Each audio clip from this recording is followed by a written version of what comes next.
Friends, మళ్ళీ ఒక recipe తోటి మేము ముందుకొచ్చాను.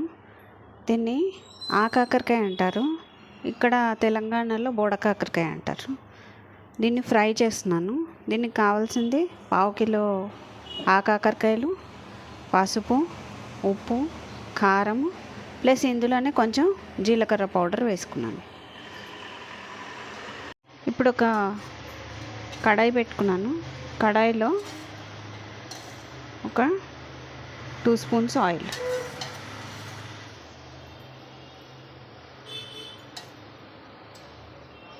ఆయిల్, వేసుకున్నాను.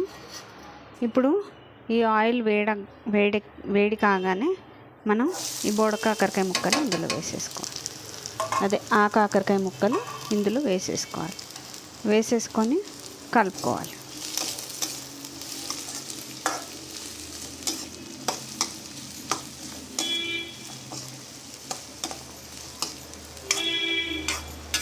ఇది అంటే నువ్వుల పొడి గ్రేవీ లాగా కూడా చేస్తారు, కానీ దానికన్నా ఇట్లా ఫ్రై చేసుకుంటే చాలా టేస్టీగా ఉంటుంది. ఒక 2 నిమిషాలు కాగానే దీంట్లో మనం పసుపు, ఉప్పు వేసేసి మగ్గనివ్వాలి. అంటే ఈ కూరకి మన ముక్కలకి పసుపు ఉప్పు పట్టేలాగా మగ్గనివ్వాలి.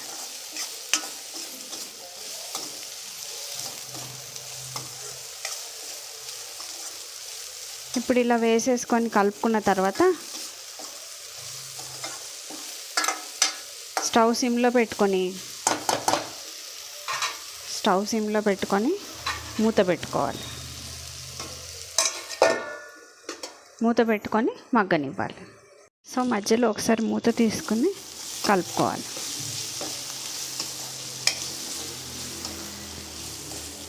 చాలా టేస్టీగా ఉంటుంది ఫ్రెండ్స్. ఒక్కసారి ఫ్రైని ట్రై చేయండి, అస్సలు వదిలిపెట్టరు, అంత బాగుంటుంది.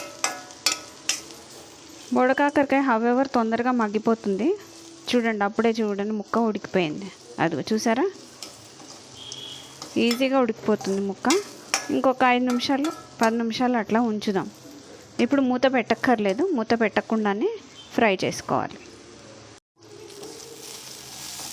మన ఫ్రై అయిపోయింది ఫ్రెండ్స్. ఇప్పుడు మనము కారం, జీలకర్ర పొడి వేసుకుందాం.